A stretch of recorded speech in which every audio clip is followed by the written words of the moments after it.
Hi, I am Zoya. I came back from a business trip and found a note taped to the front door. If you want to stay, the basement is available. No conversation, no warning, just exile in my own house. I did not scream, I did not beg. I carried the weight in silence until one night I posted the very note they had written and the truth spread like fire. What they thought was a dismissal became my proof. They believed I would disappear quietly. They never expected me to build something stronger out of the ashes. And this time, I'm not walking back. I'm walking forward, and I am taking back every piece of myself they tried to erase. What would you do if your own parents gave your room to your sister and handed you the basement instead? Before we go on, do not forget to subscribe and turn on the notification bell. We bring you new stories every day. Hit like and let us know what city you are watching from in the comments. I came back to that house after 5 days on the road, 5 long days of boardrooms, endless diagrams and corporate dinners where I smiled until my cheeks hurt. It was past midnight when I pulled into the driveway. My headlights swept across the white columns of the old colonial porch like a stage set frozen in time. The porch light flickered, casting jumpy shadows across the wood siding. Something about it made me pause. I cut the engine and sat there a moment, letting the silence wash over me. I had not even told them exactly when I would be back. It was supposed to be a surprise. Maybe I wanted a warm welcome, a hug, even just a "hey, how was the trip?" Instead, I stepped out of my car and stopped cold. My suitcase, neatly zipped with the handle extended, sat on the porch, right beneath the flickering light. And next to it, taped to the brick wall with 2 strips of painter's tape, was an envelope, white and folded. My name scrolled on it in Mum's handwriting. "Not Zoya, just for you." My stomach tightened hard. I peeled the envelope off the wall and opened it with trembling fingers. No welcome back. No we missed you. Just one line. Typed. Not even handwritten. "If you want to stay, the basement is available. We gave your room to Delaney, Mom and Dad." I stood there for a full minute rereading the note as if it might morph into something else if I stared hard enough. I did not feel angry. Not yet. Just hollow. I tested my old key out of habit. It did not fit. They had changed the locks. I did not knock. I did not text. I walked around the side of the house, past the hedges I used to trim every summer, and opened the old side entrance. At least that lock had not been replaced. The basement door creaked like always. The must hit me first, damp, dusty, sharp with mildew. I flipped the light. A single bulb buzzed weakly to life overhead. Boxes. So many of them stuffed from Dad's high school years, Mum's old vinyls, and somewhere in the back, the failed Etsy shop supplies Delaney once guilted me into investing in. In the far corner, a deflated air mattress waited. A thin plaid blanket folded neatly on top like someone had staged it. A single pillow rested on top, its stuffing misshapen and yellowed at the edges. They had planned this. It was not last minute. This was not a mix-up. It was deliberate. And it stung more than I wanted to admit. By the cracked window, something moved in the breeze. A shell wind chime. I had not seen it in years. I made it for Mum when I was 10. Carefully drilled holes painted tiny dolphins on each piece. Now it was faded, chipped, covered in a layer of dust. Forgotten, just like me. I did not touch it. I did not cry. I lay on that sad excuse for a mattress with my coat still on, scrolling silently through my phone until sleep took me. In the morning, the sounds above filtered down like an old radio, clinking dishes, laughter. Delaney's voice unmistakably bright and smug. "Thanks again, Mum. I am so glad I have my own room again." My own room. The one with the blue walls I painted myself at 15. The room I remodeled for them during my college summer break. New drywall insulation, custom shelves, all mine, now hers. No one came downstairs. Not even a knock. Not even a passing, "Hey, how was your trip?" By noon, I stopped waiting. I opened a secure app on my phone, one I had built quietly years ago when I first suspected this family's love came with terms. My thumbprint unlocked it. There it was, a digital file titled Sea Breeze. I tapped in. A 2-bedroom coastal apartment lease in my name deed held under an LLC, fully paid, fully furnished, empty, waiting. I did not think, I just packed. At 5 o'clock in the morning, the next day, I folded the blanket, set it on the old basement chair, and left. No slamming doors, no notes, just silence. In the driveway, I paused, opened my banking app. One by one, I terminated every shared account, utilities, groceries, even the backup emergency card Mum once begged me to keep open just in case. They did not know I had paid off their mortgage 6 months ago quietly.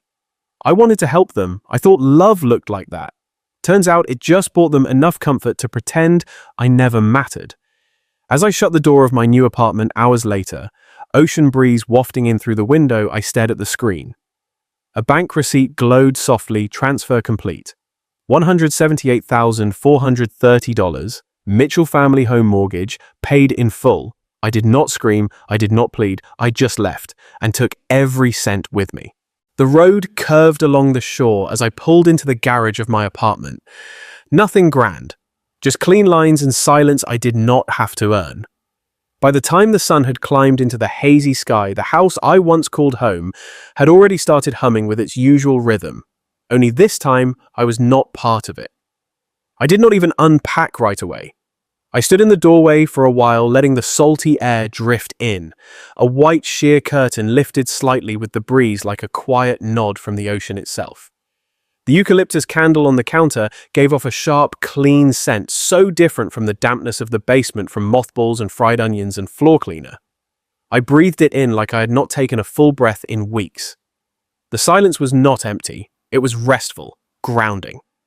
By mid-morning, I was stacking books on the floating shelves I designed myself during a winter insomnia stretch. My hands moved automatically, fiction design theory, the notebook I kept since college, its edges frayed from too many moves. I slipped it into the top drawer of my desk and closed it gently like I was tucking in an old version of myself. No ceremony, just peace. Meanwhile, 2 hours inland at the Mitchell house, peace was fraying. Janet stood over the kitchen sink rinsing strawberries. She did not look up when Louis shuffled in, fumbling with his phone. "Did you forget to pay the electric bill?" she asked without turning. He blinked. "What are you talking about?" "It is on autopay. Zoya set that up months ago." "Well," she said flatly, "the lights just flickered and the Wi-Fi is down. Delaney was halfway through a show and now the TV is just black." Louis frowned and tapped through banking apps. That cannot be right. But it was. The joint account, once neatly balanced, discreetly padded, was empty. Transaction history clean, no errors. No withdrawals, just absence. As if the oxygen had been pulled from a room they did not know I had been filling.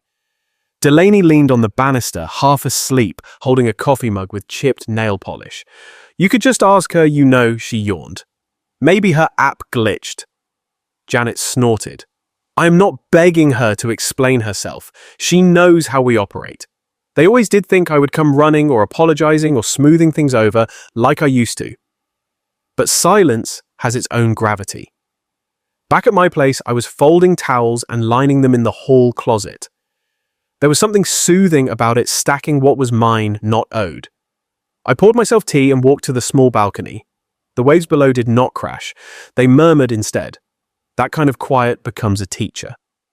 Later that afternoon, I posted a photo, not for them, but because the beach light was too beautiful not to share. Just a silhouette of my legs in the sand. The caption simple. "Some homes cannot be built with wood and nails." I did not check who liked it. I did not care if they did. But they saw it. At the Mitchell house, Delaney made a face and tossed her phone on the couch. "God, she is always so dramatic," she muttered. Still, she picked her phone back up, a moment later scrolled, stopped, tilted her head like something was out of place. She could not remember the last time I had asked for anything. Not a loan, not a favor, not even help with a holiday pie. Just birthdays with small gifts and quiet departures. That realization had a weight she did not say out loud. By the next morning, Louis left a voicemail on my cell. "Hey honey, there seems to be a glitch with the mortgage," he said, with that awkward drawl he used when pretending it was not his fault. "You know that thing you said you would help with? Can you check it?" I listened once, then deleted it without saving the number. He had not even tried to pretend it was about me or that he was concerned. Just business. Like I was still the family accountant. I made no reply. That evening, a text came in from Janet. "Come for Sunday dinner. Delaney made your favorite. No, we miss you. No, we are sorry. Just a command dressed as a kindness." I responded the next morning while steeping tea. No, one word, period. That was all. She did not write back. Around noon, as the mail truck rattled past the Mitchell driveway, Louis walked down in slippers to collect the stack. Among ads and circulars sat a sleek, white envelope with gold lettering. It was addressed to him, but the return address a law firm in the coastal city. Inside was a clean, efficient letter. Notification of Zoya Mitchell's removal as co-signer on all family accounts. A statement regarding full legal transfer of her inheritance, her share of land into a private trust. Effective immediately. Beneficiaries not listed. Parents explicitly excluded. Louis sat on the bottom stair rereading the letter twice. His ears turned red. When he handed it to Janet, her hands trembled slightly. Why would she do this?" she whispered. Delaney shrugged, but slower this time. She is always like this, overreacting, making things bigger than they are. But as she scrolled through our old messages again, a crease formed between her brows. Nothing. No record of me needing them. No hand stretched out. Just holiday greetings and silent exits. And then nothing. Meanwhile, in the late afternoon light of my apartment, I unpacked a new wind chime. Not seashells this time, brass with little cut glass pieces that caught the sun. I hung it by the window, the one that overlooked the boardwalk. When the breeze came in, it did not sound like memory. It sounded like decision. I wrapped both hands around the mug of tea, let the steam rise to my face. I was not angry. I was not planning revenge. I was just not there anymore. Not part of the group chat, not listed on the electric bill, not returning home for Sunday, and not available for guilt. The breeze off the ocean pressed gently through my window screen as I stood barefoot in the kitchen, stirring honey into my tea. The scent of eucalyptus had settled into the curtains, and sunlight filtered through the linen panels I had chosen myself. No one had approved them. No one had commented on whether they matched the cushions. It was mine. Every inch of it. I set the mug down and opened the envelope that had arrived that morning. A small package from the non-profit in Portland. Inside was a child's crayon drawing. Two hands, one brown, one peach, held a dripping paintbrush above a rainbow. Scrolled beneath it, "Thank you for letting me feel brave." I pinned it on the wall beside the window, just beneath the wind chime I had hung the day before. This one did not rattle like the seashell mobile my mother once loved. It sang deeper. Brass and glass caught the light and cast soft fragments onto the hardwood floor. And for the first time in a long while, I exhaled without checking who might be listening. Back at the Mitchell house, silence had turned from golden to grating. Delaney stormed into the kitchen one grey afternoon, pulling open drawers like she was searching for a lost passport. "Where is the blender?" she snapped. Janet did not look up from her tablet. "What blender? The one I always use. You know, for smoothies. It was right here." "Oh, the fancy one." Janet waved a hand. "That was Zoya's, along with the knives and all those spices." Delaney's voice dropped. "Are you serious?" She took the paprika too. Janet finally looked up. "Ask your sister." "Oh wait, you cannot." Delaney rolled her eyes but did not answer. She opened the fridge, only to find it half-stocked and leaking at the bottom. The cool air no longer hummed evenly, the temperature dial blinking in error. Louis upstairs in his home office sat sweating in front of his computer. The thermostat would not budge. He clicked the app he used for years, one Zoya had always kept running and adjusted remotely. The login failed again, then again. Incorrect password. Try again. "Janet," he called. "Do you have Zoya's login for the Nest system?" "Do I look like her secretary?" she snapped from downstairs. Even their printer, once perfectly maintained, now blinked red out of ink. And this time, no automated refill, no quiet magic that made things just work. At brunch the next Sunday, Janet tried to keep appearances. Her old friend Vivian leaned across the table, stirring sugar into her coffee. "Have not seen Zoya at the alumni board meetings lately," she said casually. Janet forced a tight smile. "She is on a trip," Delaney added. "She needed space. You know how she is." Vivian raised an eyebrow. "Oh sure, but she is still covering those art scholarships, right?" Janet blinked. Delaney glanced down at her phone. Neither spoke. Vivian sipped her coffee. "She always said, 'Do not let the paintbrush dry out, remember?'" Then she laughed, as if expecting them to join. But the moment passed too quietly. Later that week, Delaney stood at a boutique downtown, holding a soft cashmere coat against her frame. She walked confidently to the counter, handing over the black card marked Mitchell Household. Declined. She frowned and tried again. The young clerk smiled politely but did not offer a third attempt. Delaney stepped away, dialing her mother. "Mom, did you cancel the family card?" "No." Janet answered, confused. Then a new message buzzed in: "Cardholder privileges revoked by ZM." Janet did not speak for several seconds. Delaney lowered the phone slowly. She really cut us off. Back at home, Louis drafted a group text from his study. "You are always so emotional. No one kicked you out. You left." The message sat cold and carefully crafted to manipulate just the way he liked it. But Zoya did not respond.